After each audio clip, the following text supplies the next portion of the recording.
Hey everyone, welcome back to Nothing But NESCAC. Joe McDonald here in Sydney, Australia, representing the homeland today with my colleague Adam Lamont back in Maine. We got a great plan for you. We're going to give you our projected standings for this season and then give you our Player of the Year and Defensive Player of the Year picks.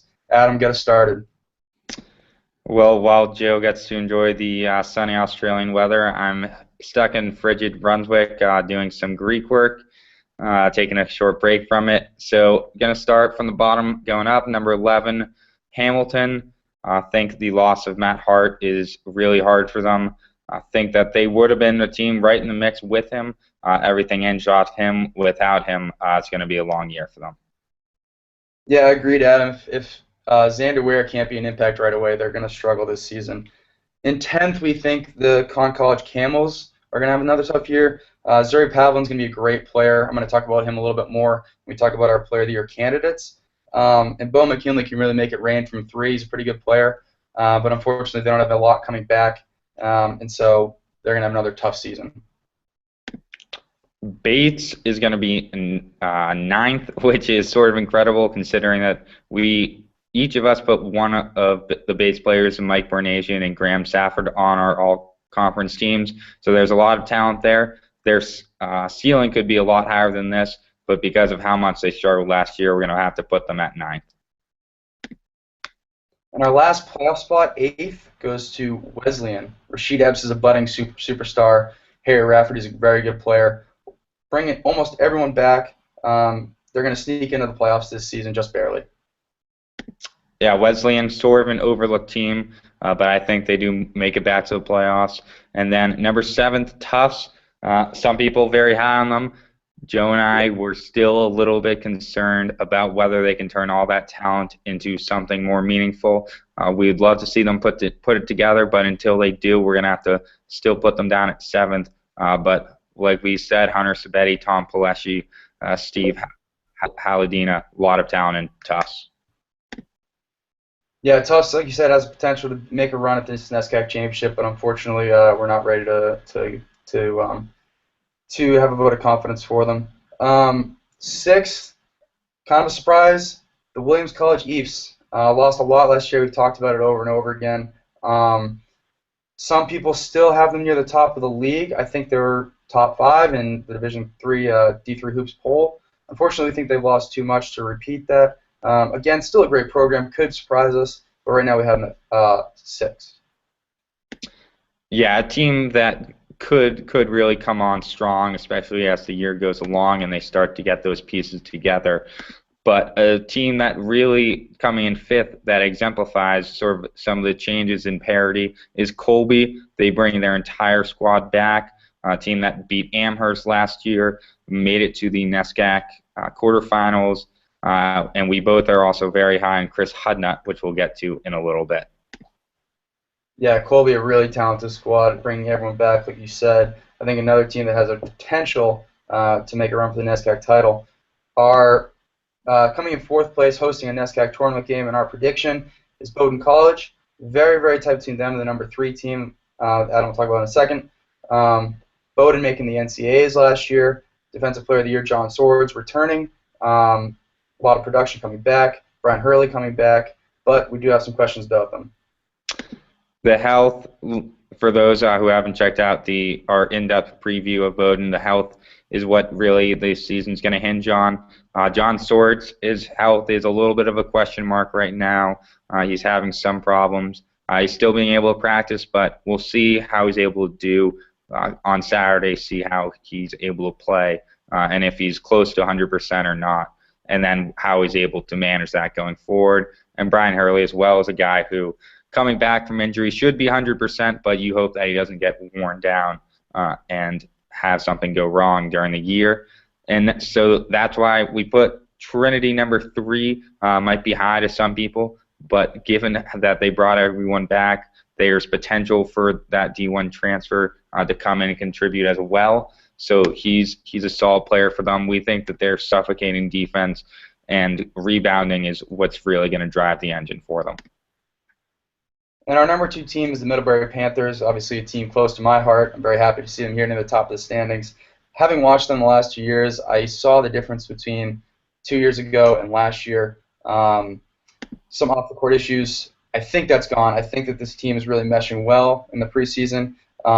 So many scoring options from 2 to 5 in the lineup with Jake Brown running the point. I think they're going to be unbelievable in transition, pushing the ball. It's definitely going to be their strength. One of the most athletic fives in the league in Matt Daly. Dylan Sinnixon, a guy I put on my first team all NESCAC. I think he's going to score a lot of points. He can also rebound. He's very athletic, strong, big guy, can defend well. Hunter Merriman shooting threes. I think this is a great team this year.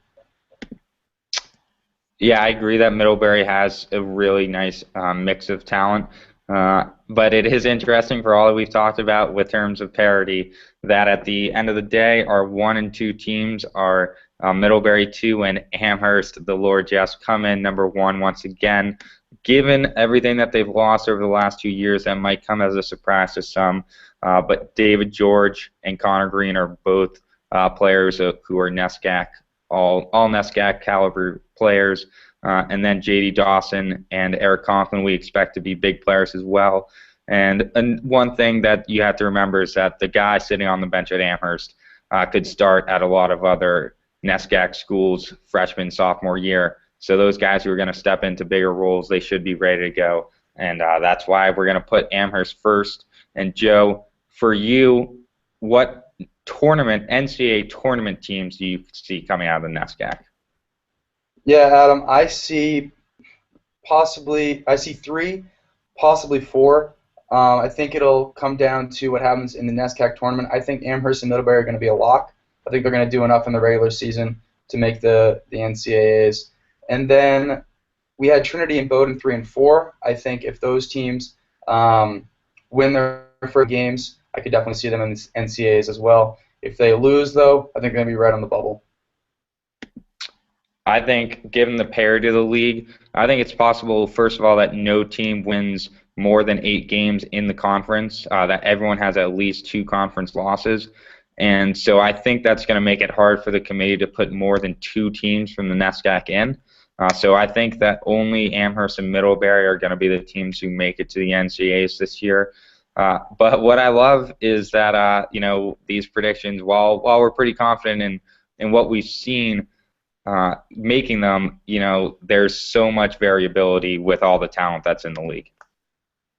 Absolutely. I mean, if one of those teams, Bowdoin, Trinity, or even our 5th-place team, Colby, if they go and make a run and win the NESCAC championship, they'll be in the tournament. You could see 2 at-larges from the league. So it'll be very interesting to see how it shakes out. But again, Amherst and Middlebury are our top 2 teams, and we both think that they're going to make the NCAAs this year. Now, Adam, we promised we'd talk about our Player of the Year picks. We both had similar thoughts about our offensive player of the year, our overall player of the year, I should say. Give us what you thought, Adam. Yeah, I mean, when I went through it, I settled on Chris Hudnut. He was the only guy besides John Swords who was able to be all NESCAC. Last year, he was on the 2nd team, and I think that he's a really good player. So he's going to really be the leader for Colby. And then besides that, John Swords would have a shot at Defensive Player of the Year. Otherwise, I like another player, but I'll get to that in a second. Yeah, so for me, Player of the Year is a little bit different than Most Valuable Player in the NESCAC, I think. If I was going to pick a Most Valuable Player to his team, I would actually go with Zuri Pavlin. Averaged double-double last year. The team lost their 2 top scorers, both seniors. I think Pavlin could get close to 20 points and still average 10 rebounds. I think he's going to have a monster year, but unfortunately, I don't think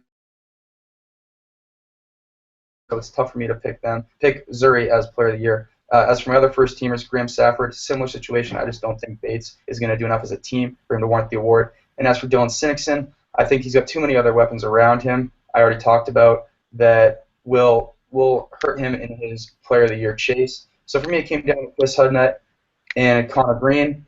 And I think Hudnut is a bigger part of his team's success than Connor Green. Obviously, Green, a great player, had a slight advantage in points last year. Can shoot very well, shoot free throws pretty well. But Hudnut, 17.5 points, 8.4 rebounds, 2.5 assists, can shoot 3 a little bit, and also shoots really well from the free throw line. I think if he takes Colby on a run through the NESCAC playoffs, I think he's going to win Player of the Year hands down.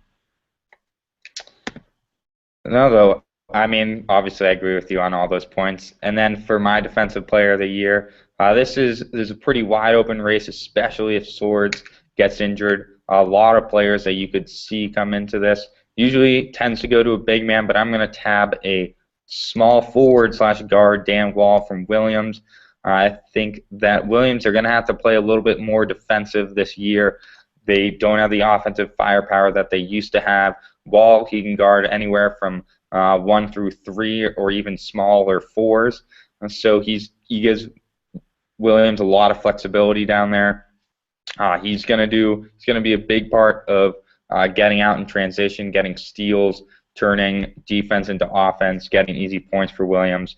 And I think he's primed for a big year overall, and he's going to win NESCAC Defensive Player of the Year. Yeah, it's a good pick, Adam. I think, like you said, if John Swords plays 25 to 30 minutes a game, he's a lock for Defensive Player of the Year to repeat. For me, I had to go with a big guy as well. A couple of guards I thought about were Bates' Billy Selman and Jake Brown, both feisty defenders. Selman led the league in steals last year. But I think it's just easier for big men to get recognized, so you have to be truly outstanding as a guard to win this award. A couple of other guys I thought about.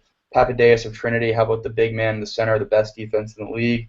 Rashid Epps had 9 or so blocks a game last year.